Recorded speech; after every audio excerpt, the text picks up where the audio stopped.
Greetings! Most think a few Spaniards crushed the great Aztec Empire using only their modern guns and steel. The truth is much darker. They built a stunning floating city, but fed its roots with endless human blood. To feed their sun god, they vanquished neighbors daily, turning millions of natives into sworn enemies. Cortes did not win by force. He simply lit the match, sparking a massive native revolt to burn it down. Discover the true story of the Aztecs' mighty peak and their brutal, self-inflicted destruction. In the 16th century, the Aztec Empire stood as the vast, powerful master of Mesoamerica. Its capital was Tenochtitlan, a stunning floating wonder built directly upon a massive salty lake. Records show this grand metropolis was larger and far richer than many major European capitals. Emperor Montezuma II ruled this vast territory with absolute, unquestioned divine power. He stood atop the great temple, gazing down at his thriving people with immense pride and authority. But beneath the gleaming gold and vibrant feathers, a chilling foundation of blood sustained this empire. The Aztec religion dictated a terrifying truth. They believed the sun would die without daily blood. If the sun stopped moving, the entire universe would completely collapse into eternal darkness. To prevent this cosmic doom, the gods demanded the most precious offering imaginable: human lives. High priests covered in dark soot performed these shadowed rituals atop the massive stone pyramids daily. Captives were dragged up the steep steps, their vital essence claimed with razor-sharp black obsidian daggers. Their lifeless bodies were then thrown down the crimson-stained stairs as the massive crowds cheered in absolute awe. This daily perishing was not a secret. It was a very public display of supreme imperial force. By sacrificing their neighbors, the Aztecs instilled a deep, paralyzing fear across the entire realm. The great temple of Tenochtitlan became a terrifying monument of death, reeking of dried blood. No neighboring tribe dared to challenge Montezuma for fear of ending up on the final altar of doom. Imagine living in constant fear of being sacrificed. Would you submit or wait for a chance to fight? For years, the surrounding native populations endured this horrific tyranny with silent, burning wrath. They watched their brave sons and brothers dragged away in chains, never to return from the island city. The Aztec rulers believed they were invincible, unaware that they were slowly digging their own grave. Every drop of spilled blood watered the bitter seeds of rebellion in the hearts of millions of people. This sets the stage for the catastrophic events that would soon wipe the Aztec Empire from world history. To ensure a steady supply of victims, the Aztecs invented a cruel system called the Flower Wars. These were not normal battles for land or resources. Their only goal was to capture enemy men. Elite Jaguar and Eagle Knights charged into battle, wielding heavy wooden clubs lined with sharp glass blades. They intentionally maimed their opponents instead of killing them, aiming to take them alive as prisoners. The fierce warriors of Tlaxcala became the primary targets of these brutal and exhausting campaigns. Year after year, the Tlaxcalans fought desperately to protect their homes from the relentless Aztec raids. Despite their bravery, they were slowly being suffocated, surrounded by hostile Aztec territories. The Tlaxcalans were trapped in a bloody nightmare, forced to watch their beloved kin claimed by the altars. A deep, unquenchable thirst for vengeance boiled within the weary hearts of the Tlaxcalan survivors. They were not alone. Dozens of other oppressed tribes shared this intense hatred for the Aztec crown. Tenochtitlan had successfully united all of Mesoamerica but only in their mutual burning hate. The entire region was transformed into a massive powder keg, completely soaked in innocent native blood. Montezuma sat on a throne of skulls, completely blind to the furious storm brewing just outside his walls. The Aztecs demanded heavy tributes of gold, cotton, and human lives, crushing the local economies. If a village failed to pay the harsh tribute, Aztec warriors would swiftly burn it entirely to the ground. This ruthless extortion left the vassal states impoverished, desperate, and yearning for quick liberation. They prayed to their ancient gods for a savior, someone strong enough to break the bloody Aztec iron chains. The psychological toll on the captive tribes was immense, creating generations of traumatized souls. Children grew up knowing they could be taken at any moment to feed the terrifying sun god. This constant state of terror eroded their cultures, leaving behind nothing but a profound, dark despair. The Aztec priests claimed this was the natural cosmic order, a divine mandate that could not be fought. However, modern scholars argue this was merely a tool of state terror to maintain strict political rule. By demanding blood, the empire ensured no rival could ever gather enough strength to challenge their might. The Flower Wars kept the enemy populations weak, terrified, and constantly grieving for their lost sons. Yet the sheer arrogance of the Aztec elite blinded them to the fatal consequences of their cruelty. They forgot that a cornered beast will eventually strike back with unmatched, desperate, and deadly force. The Tlaxcalans, though battered and bleeding, secretly sharpened their weapons in the dense, dark native jungles. They swore a sacred oath to destroy Tenochtitlan, even if it meant sacrificing their own frail lives. Their desperate prayers would soon be answered by mysterious strangers sailing from across the vast ocean.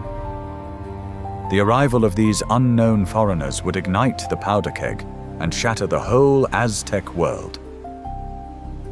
The stage was set for the most dramatic and violent political alliance in all of human history. In 1519, the spark that would ignite this massive powder keg finally arrived on the sandy shores. Hernán Cortés landed on the Mexican coast with a very small force of about 500 tired men. They brought strange weapons, loud cannons, and massive beasts called horses that deeply terrified the locals. But Cortés quickly realized that his small army could never conquer the vast Aztec Empire alone. He was a cunning strategist, and he immediately noticed the deep political fractures in the land. Through his brilliant interpreters, Cortés learned about the intense hatred the locals had for Montezuma. Instead of fighting everyone, Cortés presented himself as a divine liberator sent to free them all. The Tlaxcalans initially fought the Spanish, but quickly recognized a golden historic opportunity. These strange men with their deadly steel swords and thunderous weapons could be the perfect violent allies. In a brilliant political move, the Tlaxcalan chiefs forged a massive alliance with the foreign troops. Tens of thousands of fierce native warriors happily joined the Spanish ranks to march on their hated foe. Would you trust a strange foreign invader to help you destroy a very familiar and cruel tyrant? This was not a European conquest. It was a massive native rebellion led by a clever man. Without the vast indigenous armies, the Spanish conquistadors would have been decimated on the shores. Cortés simply provided the spark and the tactical focus needed to unite the fractured, angry tribes. Together, this bizarre but deadly coalition began their long, arduous march toward the island city. News of this massive advancing army reached Montezuma, filling the imperial palace with dark dread. the emperor was paralyzed by indecision, fearing Cortés might be the returning serpent god of old. Instead of sending his mighty legions to crush the invaders early, he sent them precious golden gifts. This fatal mistake only fueled the greed of the Spanish and exposed the weakness of the Aztec ruler. The Allied army grew larger with every village they passed, gathering more angry victims of the crowd. By the time they reached the mountains overlooking the capital, they were an unstoppable, raging force. When Cortés finally saw the magnificent floating city, he was completely mesmerized by its great size. But the Tlaxcalan warriors beside him only saw a giant cage of death that urgently needed to burn. The stage was set for a brutal clash that would wash the great stone pyramids in fresh, endless red blood. Montezuma invited the Spanish inside the city, hoping to trap them within the labyrinth of canals. It was a deadly game of chess between two empires, played on the very steps of the bloody Sun Temple. Cortés acted quickly, taking the emperor hostage in his own palace to secure their fragile safety. The once invincible ruler of millions was now a helpless puppet, stripped of his divine authority. The citizens of Tenochtitlan watched in horror and growing anger as their sacred gods were disrespected. The final breaking point came when Spanish soldiers ruthlessly silenced Aztec nobles during a festival. The city erupted in absolute fury. The massive powder keg of hatred had finally detonated. Thousands of Aztec warriors swarmed the palace, trapping the Spanish and their Tlaxcalan allies inside. Desperate, Cortés forced Montezuma to speak to the angry mob, hoping to calm the violent uprising. But the people had lost all respect for their fallen king. They threw heavy stones, striking him down instantly. The mighty Montezuma died not in glorious battle, but in disgrace, rejected by his own angry kin. The Spanish were forced to flee the city in the dead of night, suffering massive and devastating losses. This event, known as the Night of Sorrows, left hundreds of Europeans dead in the bloody, dark canals. But the Tlaxcalans did not abandon Cortés. They regrouped, fueled by an even stronger desire for revenge. They built a fleet of small ships and launched a massive, coordinated siege on the floating island city. They cut off the fresh water supply and starved the city, while a deadly plague of smallpox ravaged inside. The final battle was a merciless reckoning. The oppressed tribes showed absolutely no mercy to their foes. The grand floating city was reduced to burning rubble by the angry, unrelenting native coalition. For exactly 80 days, the fierce battle raged through the canals and bloody streets of Tenochtitlan. The remaining Aztec warriors fought with desperate, insane courage, defending their sacred, ancient temples. But they were completely outnumbered by the massive sea of vengeful tribes who broke the city walls. The Tlaxcalans finally had their bloody revenge, destroying the altars where their sons were killed.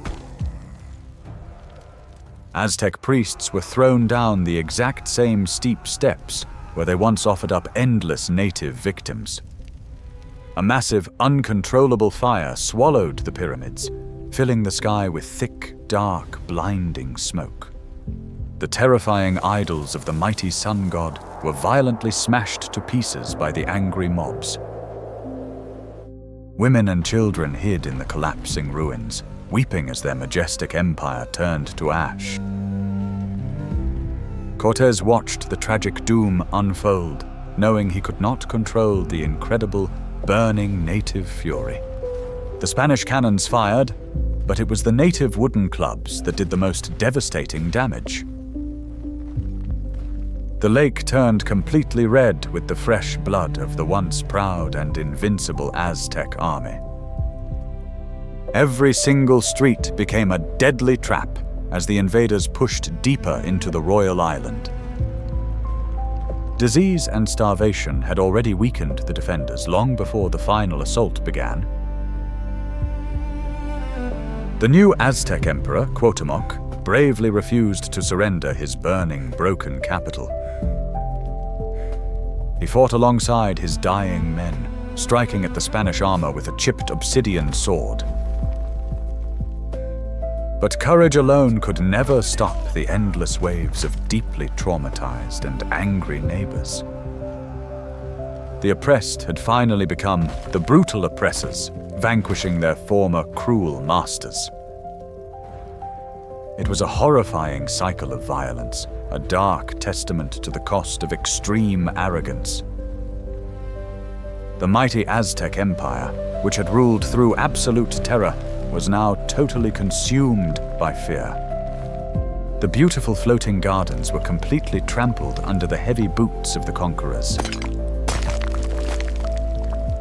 Gold and jade treasures were quickly looted, melted down, and shipped away to distant European kings.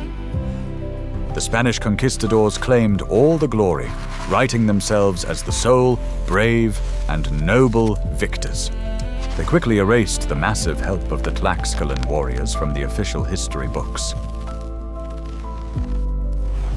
But without the native rage, the Spanish would have been nothing more than a tiny footnote in time. The fall of Tenochtitlan marked the tragic end of a brilliant but incredibly brutal empire. Their profound knowledge of astronomy was lost forever beneath the burning and bloody ruined stones. They built magnificent monuments, yet forgot that a kingdom built on endless hate cannot survive. Their deadly reliance on human sacrifice alienated every tribe, sealing their tragic doom. The captured emperor, Cuauhtémoc, was finally brought before the victorious Cortes in chains. He proudly asked to be killed with a dagger, but the Spanish kept him alive to find hidden gold. The grand Aztec capital was systematically dismantled, stone by stone, to build a Spanish town. Mexico City now sits exactly upon the buried ruins of that once glorious floating world. The native tribes who helped them soon realized they had merely traded one cruel tyrant for another. The Tlaxcalans were still treated as second-class citizens by the new, greedy European rulers. Their vital alliance brought down an empire, but totally failed to secure their own precious freedom. The sudden destruction of the Aztecs shocked the entire world with its rapid, terrifying speed. A mighty lesson was written in blood. Cruel tyranny always breeds absolute, unstoppable ruin. The ghosts of the sacrificial victims finally had their revenge, echoing through the fallen stones. The Spanish swords and native fury combined to close a dark, bloody chapter of human history. This tragic tale reminds us that arrogance and cruelty will always ignite the flames of justice. The Aztec sun god fell silent, unable to save his people from their terrible and bitter fate. As the thick smoke finally cleared over the lake, a completely new and devastating era began. But the hunger for gold and conquest did not stop at the ruined borders of Central America. Far away to the south, deep within the towering Andes Mountains, another vast empire waited. The mighty Incas, ruling millions of subjects, would soon face a similar unbelievable threat. A tiny band of ruthless mercenaries was already marching to shatter their ancient golden world. They fell not to foreign guns, but to their victims' angry ghosts. Was this bloody religion needed? Did they deserve this tragic fate, or were they victims of greed? Share your deep thoughts on this in the comments. If you liked this dark journey, please like, share, and subscribe to our channel for more epic history clips.